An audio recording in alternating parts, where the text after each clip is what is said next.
Hello, welcome to my studio.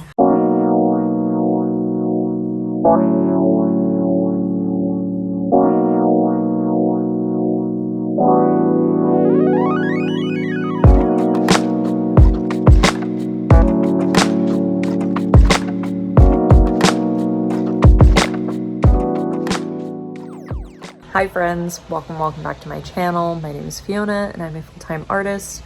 And on this channel, I like to take you with me on my artistic journey, whether that means working on projects in my studio, going out to see cool art exhibits, buying art supplies and sharing my haul with you, basically any art-related content. So if that sounds like something you're into, please like and subscribe. It really helps me out a lot and I would really appreciate it. If you've been keeping up, you will know that I have been on vacation in Nova Scotia and I've been staying with my friend Maria, and she has so kindly volunteered to share her studio with us this morning. So Maria is not only my best friend, but an amazing artist. She is a master printmaker. She paints, she draws, she embroiders, she does so much stuff. So I'm really excited for you guys to check out her studio and I think you'll really enjoy it. So let's go check it out. Hi! Hi, it's so good that you're here. I'm so excited to show all of you my space. Yeah, we're excited to be here. If you want to just tell us a little bit about your background and what you do. Sure. So my name is Maria Doering. I am an artist and printmaker and mom. And I'm originally from Germany and I have lived in North America since I was 15 years old. Now I live in Dartmouth, Nova Scotia.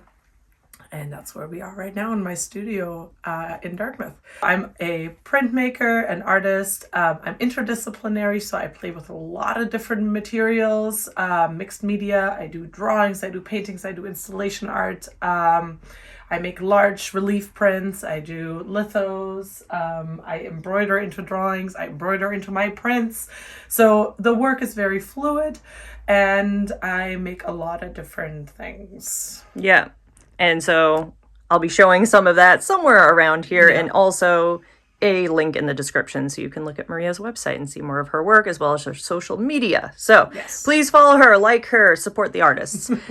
But yeah, this is my studio, of course. So my studio is the biggest room in our house, not that you could tell, because I know it feels spacious, but you know, the walls are kind of falling in on me with the amount of stuff that's crammed in here. Well, it looks like you like to keep your storage up top here. This is literally me trying to maximize so that there is somewhat of like I need a certain amount of floor space so that I can move things around for certain projects. Like you can see here, I have a fold-out table, which often goes in front of this shelf right here, so that if there's no more table space because I'm working on too many different things, there is another table that comes in. And so I kind of like that versatility. Or if every once in a while, I work on an easel, which then I need to make room for. So,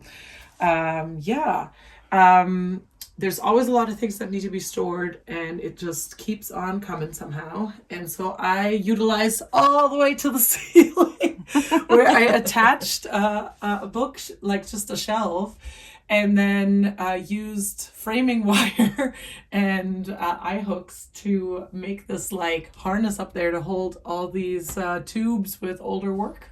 Okay, so I think the first thing we're going to do is start over here and we'll just work our way around the room if that sounds okay. Yeah, sure. So this is my Best of Paper Award. I was just at the Toronto Outdoor Art Fair in Toronto. And I got Best of Paper Award which is supported by the Japanese Paper Place, which is great because a lot High five! because a lot of my work is done on Japanese paper, or I've used Japanese paper for extensive projects, so it's very exciting to get the award. That's awesome. Congratulations. Thank you. So what's some stuff that you have in here, if there's anything you want to share or show with us? So I see sketch I'll pads. show you under here is old sketchbooks, lots and lots of sketchbooks and notebooks and things like that. And also awards, which is fun. This one is the from the participation in the International Biennale in Taiwan. Wow. Fun. Look at that, guys. Because the Old Soul was one of my big prints was a finalist. So, and now it's owned by a museum there, correct? Yeah, it's owned by the National Taiwan Museum of Fine Art. Beautiful. As a professional artist, there's a lot of different things you do. So here are like little catalogs that I store here, business cards, cards that were from various... well, we want to see them. Let's see them. Okay, here, let me pull out. This is all like... promotional material, guys. Yeah, exactly. Like this, look, this is from our show, Fiona, and my Shared Energies project, for instance. This was Cellular Expression. I had a solo show here in town. I do open art studio and holiday sales sometimes, where I literally have people come into my house and I set up the entire downstairs of my house, including my studio, for people to come in and find and look at work. Another one from our show in Inverness. So guys, if you're an artist, just keep this in mind, that if you're ever doing shows and you have promotional materials, keep one for yourself, keep a few for yourself, so you have it for your archives. And yeah, postcards, business cards, whenever you're showing, just make sure you have that stuff so people know how to reach you. Exactly. And then what I do, if I have leftovers, I often cut the part off. If it's like this, I'll cut the part off that says the information that's expired, and then I sometimes stamp the back with, like, I don't know if I have any in here, but I have a stamp that like has my website, so then they can be cards that I hand out as well. I don't like to waste things, but yeah, so this is just kind of, here are catalogs from other shows that I've had. So I do a lot of different things. My work has been sort of moving around the idea of the body and cells and identity and personality traits and things like that for a long time. Up here are magnets and nails and clips and bull clips, and I like these like green tea containers. I organize a lot of things in reusable containers from various things I like matcha. I think I have a matcha one in my studio Probably. There's paper here. So this whole unit is one of the old, I think it was Expedit. I think it's now called Calyx at IKEA. And just a couple of years ago, I was desperate to organize my studio better. And I got these bins because sometimes you just need some more clean, like things always get cluttered, but when I needed something see it, a little bit more clean that was hiding the clutter a little bit because it was getting too much. But what I store in here, like this one here is very heavy, but I'll show you. So these are all old blocks from when I carve linoleum, for instance. Like these are the blocks that I print my images from as a printmaker. So this is from the Cell, Souls, and Personalities body of work. And this is flooring linoleum. It's called marmoleum. It's mounted to wood. So it's just only this thick right here, guys. Yeah, exactly. And you don't have to mount it. Like here's a tiny one, and this one isn't mounted. But for bigger ones, I like to carve really deep, and when you carve deep, you cut holes in your lino, and then I prefer mounting it. So these, I don't ever reprint an edition after I've printed it, but sometimes I don't destroy the blocks if it's not part of the process. I hold on to them because I've used them in other images as like backgrounds, or sometimes I will, like I've made a huge 9-foot piece that incorporates all of these blocks all at once. So it's still part of that body of work, which I haven't fully concluded yet. So these are going to hang around for at least a while. And I'm considering maybe eventually, maybe I'll paint the blocks and sell them, or maybe I'll paint the blocks and make them part of the walls of my new studio. We'll see. There's some ideas I'm playing with. Here are some of the tiny prints that come from those tiny blocks here. So this whole body of work, Fiona can link to the artist statement on my website. But this whole body of work is all about what would it look like if we could see our personality traits under the microscope. So this is the Contemplative Cell, for instance. This one is gracious. This one is logical. And these are all printed on that Japanese paper you were talking about. Yeah, so these are printed on shoji Japanese paper, and that's the same paper that in Japan is used to make the screens and the divider screens. And it's great because it comes on a fairly large roll, because this body of work also has some prints that are very big, and I'll show those in a bit. Okay. But, you know, like I have some prints that are 38 by 38 inches. So from that as part of that same body of work. So I needed paper that was 38 inches wide at least. All right, so also here we have a nice collection of books, which I know you guys are really into books, and so is Maria, and she has some of her favorites here that she's going to show you. Yeah. Why don't you jump into it? So depends on the project I'm working on. If I'm working on a printmaking project, and let's say I'm going to a printmaking residency, I do residencies a lot, where I go to different print shops to work on specific projects, maybe because they have equipment that I'm looking for, or just to have that uninterrupted time. And so I have obviously a whole bunch of different printmaking books, the Printmaker, you know, Printmaking Bible. There's for lithography, the Tamarind Techniques of Fine Art and Lithography. You know, Muscat Studios in Boston, the Prince of Betty Goodwin, and so on and so forth. I'm totally a lover of books. And then I have, these are sort of my favorites that often come with me when I'm traveling as well. And so we got In the Company of Women, a big important art book, now with women. Broad Strokes, 15 Women Who Made Art. Here's a fun little magazine that my husband got me for Christmas this year in her studio. And it's all, again, I love seeing other artists' studios, and it's all studio spaces. Well, and on that note, we'll keep looking at your studio. But thank you for sharing your books. And like I said, guys, I will link as many as I can below for you guys to check out.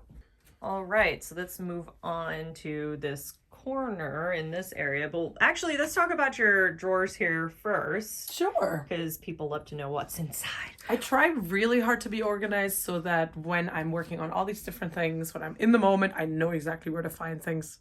It's still a mess, but hey. So I have the drawers organized by sort of category, kind of. This is all tapes or fasteners. You know, even like photo corners and Velcro and glue and tape. I love the Scotch Magic too. Cool. Next drawer is all about framing supplies, various. This is a mess right now because I just had the show in Toronto and I just crammed everything back in, but normally this gets nice and organized so I can find everything. I often attach my prints by literally sewing them to the mat. So, but there's also hinge tape, different types of hinge tape. Yeah, and we'll see an example later of one of her framed pieces, so you can see what she's talking about. Exactly. You know, leftover hardware. These are for actual canvas or other. And then these are some of the hardware to put the metal frames together. Ink. I love using fountain pens, and this is sort of different fountain pen ink. Though this stuff isn't light fast, so I don't end up using it for drawing, but I do use ink for drawing. Can we see one of the pens? Do you have one? Yes. I grew up in Germany, and in Germany in school, I don't know if they still do this, but they did when I was a kid. You buy a refillable fountain pen, so I grew up using these, and I love them because you can totally...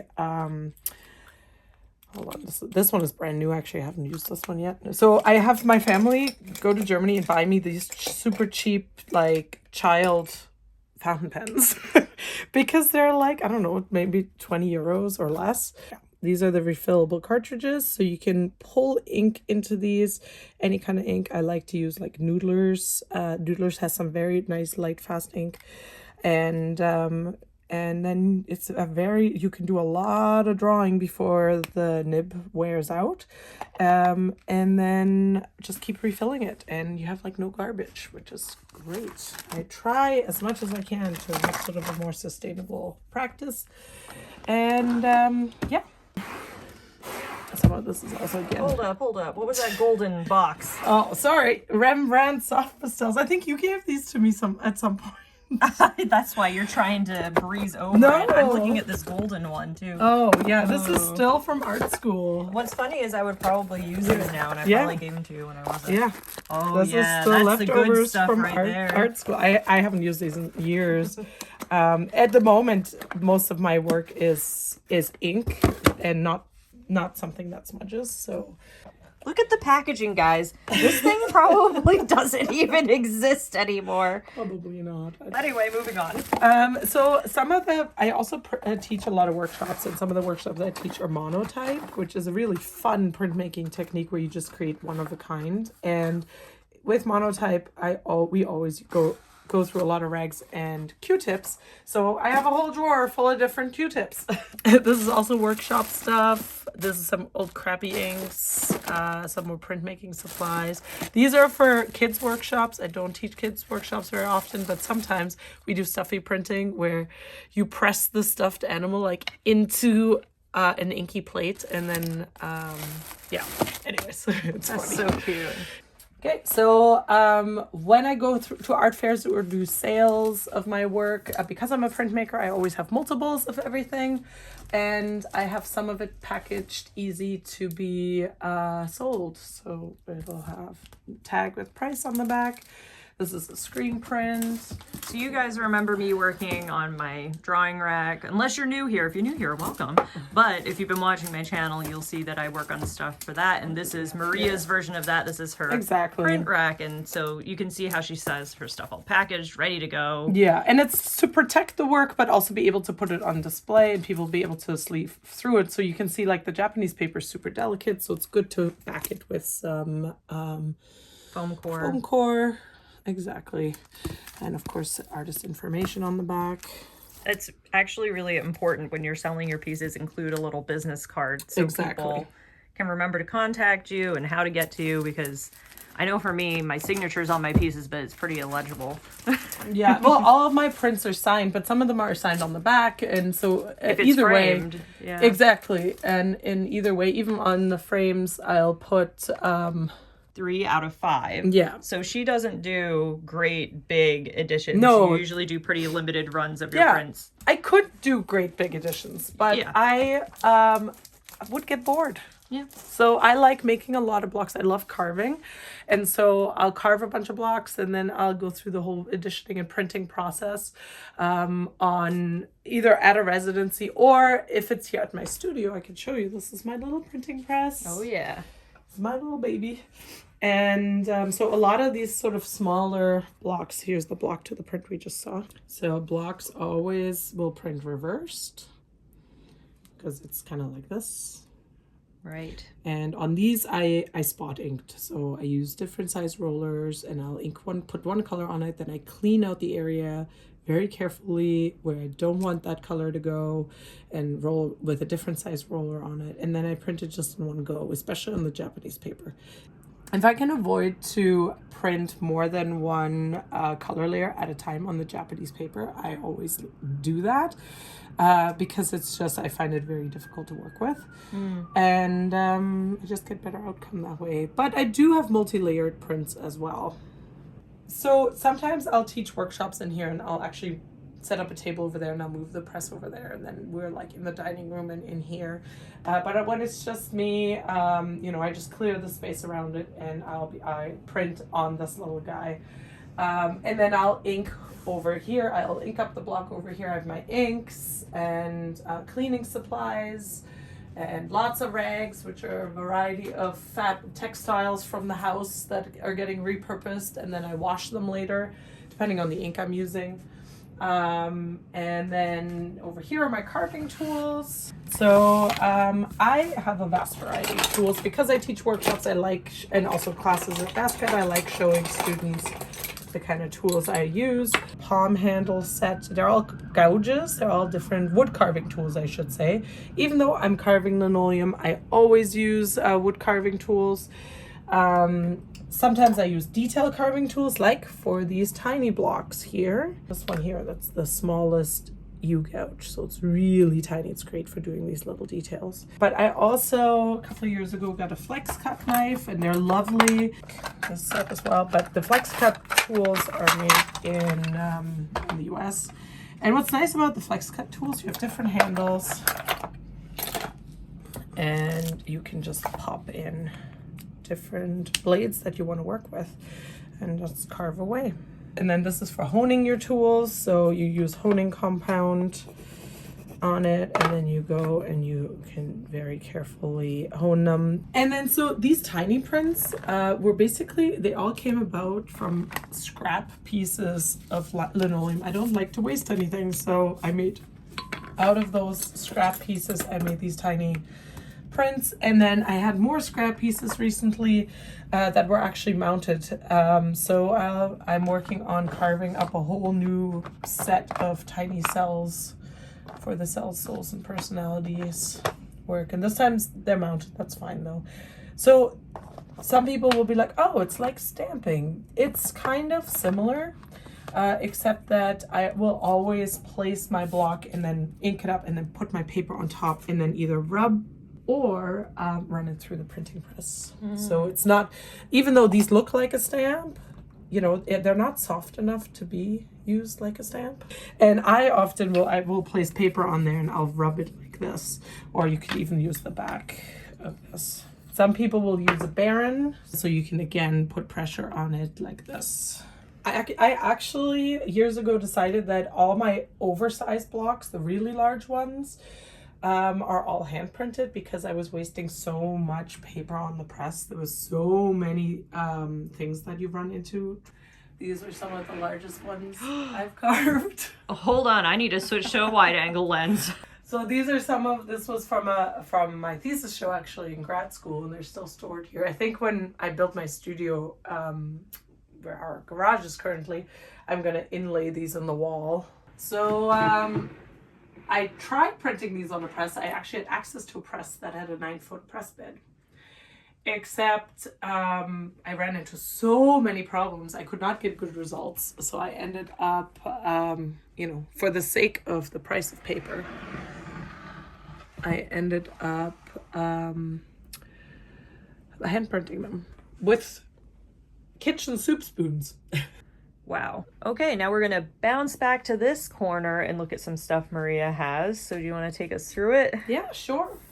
I should also say my brother-in-law recently reupholstered this chair, and I'm so happy because my butt was hurting real bad. Oh, and see, look, But it's he like added fresh. big cushion, and he did such a good job. He just started his own business, upholstering, after years of working for an upholsterer. So he did a very nice job. Well, come on over in this corner then. So one of the things I started doing years ago is that I would print my lino cuts also on fabric. And then I was still looking for another way to add another three-dimensional element. And I started embroidering these by hand, and then eventually they get stretched over a custom-built frame, like with an inner hoop that the fabric gets stretched over, and then an outer hoop, that's the frame, and then exhibited and sold. I just sold one of these big pieces that took like a year to embroider at the Toronto Outdoor Art Fair. That's amazing. So I'm very excited to dive back in and work more on this one, and hopefully bring this one to the next time I go to an art fair. Yes. Oh, let's see the back of it. Yeah. I always love to see the stitching on the back. I try to be very clean about it. You really are. Look at that. This is my embroidery floss right here. Just a little away, my little box, and I always add more colors.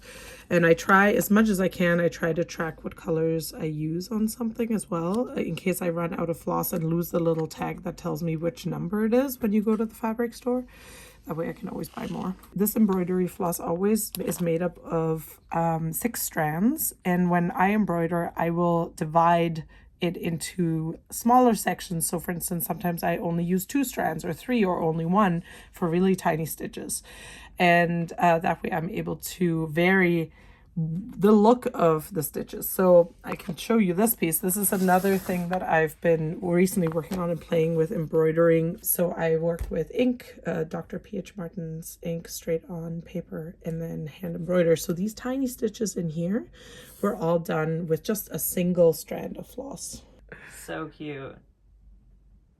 I'm hoping to do some medium-sized ones. So I've started the ink part of it, and next step is embroidery. So some of these already have some. And this is also I like to show that I never just work on one piece at a time. I always have a bunch of different things on the go. I think it's the printmaker in me, because it's all about the process, and so I even approach these as in that kind of process oriented way, where it's layers, and so I prepare the first layer on a bunch of them, and then I go in for the second layer, and yeah. Here you can also see, I can hold it up, you can see the pre-punched dots where I'm going to stitch. Oh, so you punch the holes first? Yeah, you have to, or it's a mess. Well, while Maria's wrapping up some stuff before she continues, if you guys have any questions at all, leave them in the comments. I'll do my best to answer them myself or direct them to Maria. Maria will also be in the comments, probably. I'll be in the comments, yeah. She'll respond to you guys, so leave her some love, tell her what you like, if you have questions about anything, and she'll be there to hopefully answer that for you. But anyway, what's this that you have to show us? So I'm a pandemic mom. So I gave birth to my little beautiful boy Max on February 24th, 2020. And that, of course, became sort of a pretty abrupt halt to my art practice. I'd done all the research and tried to learn as much as I could about like motherhood and being an artist, but then the pandemic added to that, and just life being complicated, there wasn't much opportunity for me to make. And so these little pieces were kind of me trying to process. I wanted to do 365 little paintings, but in some ways the fact that this is all there is from like a year and a half, almost 2 years of being a mom, I feel like reflects even more truly about the experience, you know. It was really hard, and I'm still not quite processing. There was a lot of that, a lot of that, you know. Well, I think this is another thing that's important to note. As artists, it's not necessarily thinking about things that would be outward facing to an audience, but processing things that go on inside of us. Oh, 100%. So for me, art has always been my way of processing. And so art has always been personal. And actually, until I started Cell Souls and Personalities, my art has always been very personally reflective of my journey, my path, my experience. And so with this little series of paintings, Tiny works on Canson watercolor paper. I actually kind of returned to, the basics in some ways. And I want to show these. I love using Chroma Artist Acrylics. They are from Vancouver, so they're Canadian. They're a little shop on Vancouver Island, and that's where they make these. And you don't buy them at the store. You order them straight from there, or you go into their store. So they take out the middleman, which keeps prices affordable, and they're beautiful. I think you had given me a gray one time, so which they I'm do almost out of. They do this well, and it's a limited edition gray. So Vancouver is known for its rainy weather, and they sort of mix up leftovers and put them together in this Vancouver gray is what they call it, and they bring out a new edition every year. Guys, look at this palette already. So nice. And you can see on the back they give you light fast ratings, which you guys know I'm always talking about with materials. Absolutely. So this is really helpful to know that if you're working with any of it, you know how long your stuff will last. Flat file drawer. So a lot of printmakers, especially if you're working large, end up trying to either purchase or scavenge or buy secondhand. I store my prints in here, some of my portfolios, and I have a bunch of prints that are quite large, and so they end up needing to be stored in here. Yeah. Oh, what a feast for the eyes. Sometimes I just love seeing work layered on top of work. Yes. Here, let's move this up. So what kind of paper is that? That's a rag paper? This one here, that's a rag paper. This would have been Reeves BFK cream. And then this is cotton. some of the Japanese. Yeah, these are some various different types of Japanese paper. I made this work during grad school at Concordia, and this is a lithograph. It's about sort of entering the body and sort of. Yeah. So a lot of her work at that time was like installation based, so you could walk around it and see it. It wasn't just framed and hung on a wall necessarily. Yeah, well, absolutely. Almost none of the work from this time is framed, or I'm not even sure if it would make sense to frame it, right? I mean, I guess you could. Thanks for sharing that. That's so cool. Flat files are always fun. They're heavy though. They are very heavy, and yeah.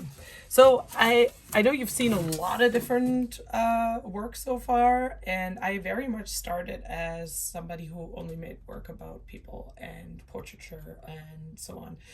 And every once in a while, I'll dive back in. And this was in 2008.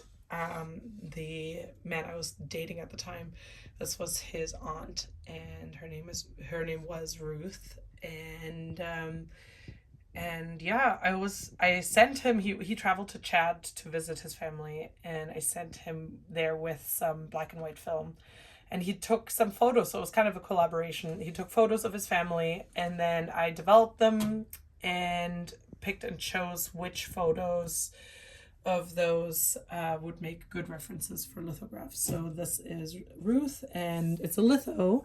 So I loved drawing on the lithography stone with, the greasy pencils. And this one took about 3 months to draw with all the little details. And then I printed it. You can see Maria's very, very talented, and she's also done portraits for people on a commission basis. Yep. Yeah. So sometimes she opens up her books. They're very, very limited and hard spots to get. So if you follow her, stay on top of that. Yeah. But she has done a portrait of Zelda, as you all know, and also Jamie, my pet turtle. Here's some that I printed on the blush paper. Very nice. Yeah. Now, the other thing I want to say about the flat files is that if you are a printmaker or an artist who is like, I cannot find, and I cannot afford these, if you don't need large ones, I got the Alex unit over there underneath the printing press, which is from IKEA, and that Alex unit is basically my small works storage. And this is kind of fun. A lot of my little prints, when I made them, I tracked my color palette. Ooh. So Enthusiastic, which is this print. Yeah, we love a swatch here. Yeah. And so in printmaking, it's also so interesting to see how colors will affect each other, because every color layer gets carved out of the block and then printed, and then you carve out more and then you print again, and you layer all the colors on top of each other. So to see how, the yellow is really the only color that's true in here, because everything else just stacks up on top of the yellow and on top of all the other colors. So by the time you get in here, it doesn't look purple. It looks, much darker, and it almost gets to a point where it's black. Yeah. Even though I did not print a black. So here are other color palettes from other projects, or from other multi-layered prints here.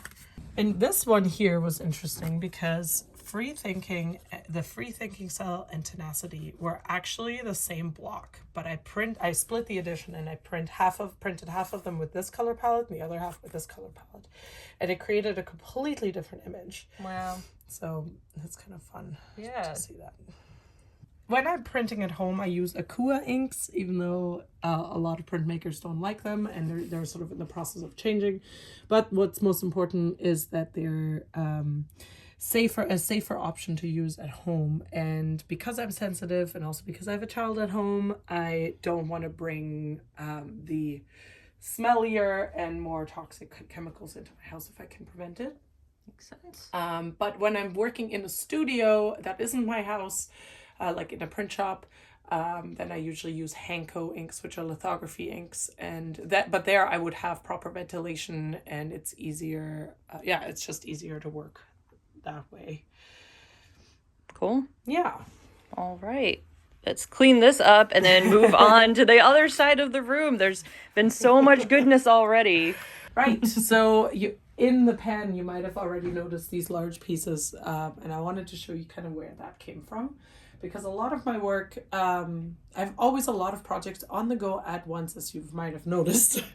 And they kind of all develop parallel. So as I was working on cell souls and personalities, those cellular carvings, I was also working on lots and lots of drawings. And those lots and lots of drawings eventually kind of turned into this.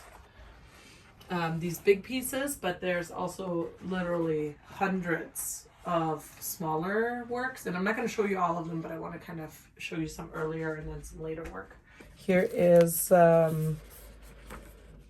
this was from my show in, when was this, 2018 I think, or 2019. I had the solo show of this body of work. Very cool. Yeah, and see, they're all in, so all of those drawings that are on this list are all in this box. So this is an inventory list that she keeps. With the picture, because I always go by the picture, whereas my husband, when he helps me, always goes by like inventory number or, title. So just to give you, these are all the ink drawings I've done with those fountain pens. And it got more and more layered.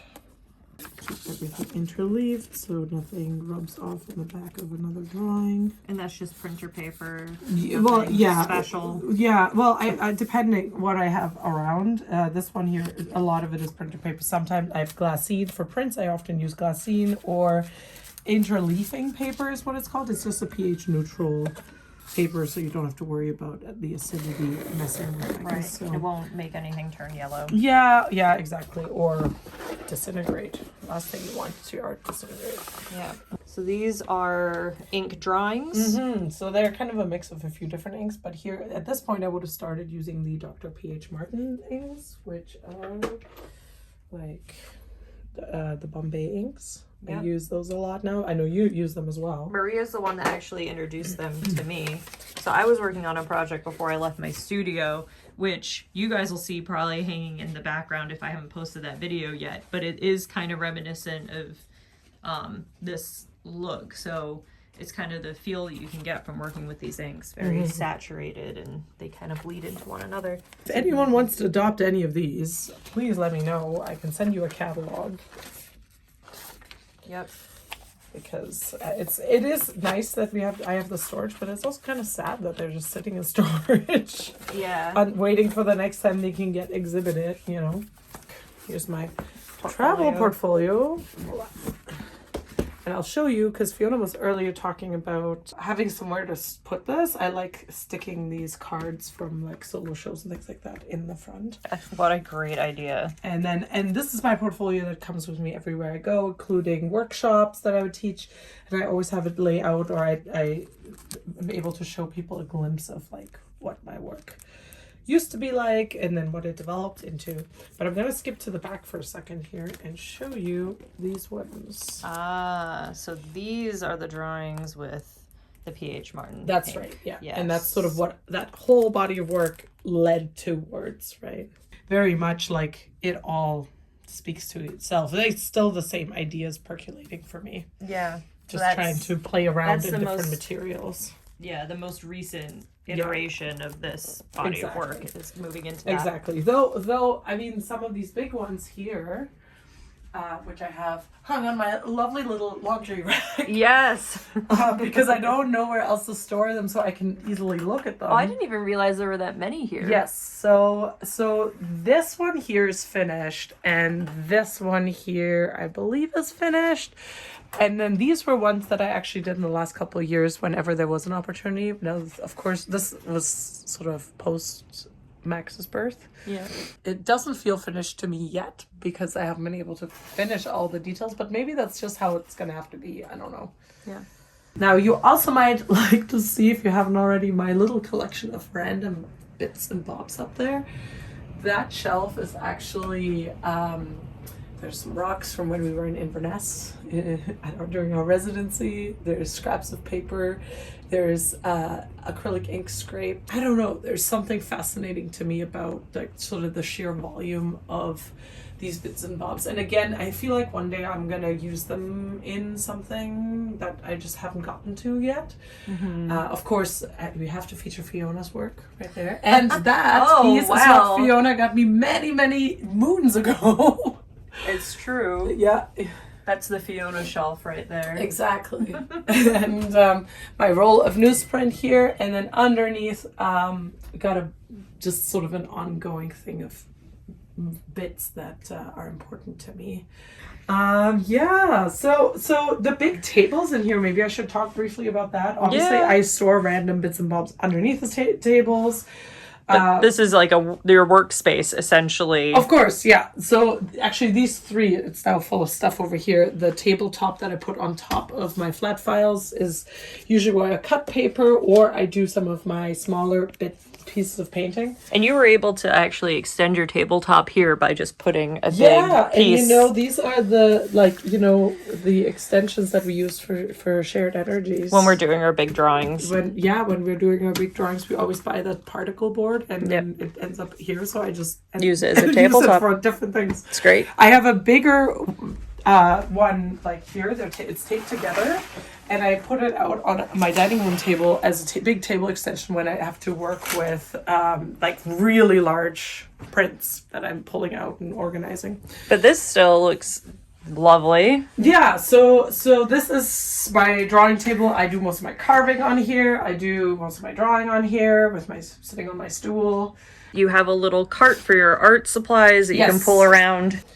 And it's got, your Bombay inks. It's got all the different Bombay inks, brushes, some of the more often used brushes, which often are tiny. The tiny, tiny, tiny brushes is what I love, or the brushes where there's not much left. Then you got your pens here. A bunch of pens. So these actually here, I have a whole big set, but I did some research and I mark the ones that are the most light fast colors, and I only use those when I'm doing something. I use the non-light fast ones if I'm like writing a letter to somebody or whatever. And then more clips and other things in containers here. Yeah, Empty matcha container. These are also from our Shared Energies project. Oh, yeah. The silver binder clips. And then, again, coffee container. My husband is the coffee drinker. I'm the matcha drinker. So coffee containers with binder clips. And this here is the Noodler's ink. Yep, mainly different colors, and there's a red and a black that I go for my fountain pens. That wraps it up. Thank you so much for all the details and showing your studio to us. It was Thank you for coming along. Thank you for sticking with this very lengthy artist tour until now. Yes. Appreciate it. Yeah. If you've lasted this long, leave the paint palette emoji in the comments. Exactly. But as I said before, if you have any questions for Maria, she will be happy to answer those in the comments for you, and I'll leave links to as many things as possible below. But yeah, thank you. Thanks guys for watching. I'll see you in the next one. Till then, stay well and stay inspired. Bye.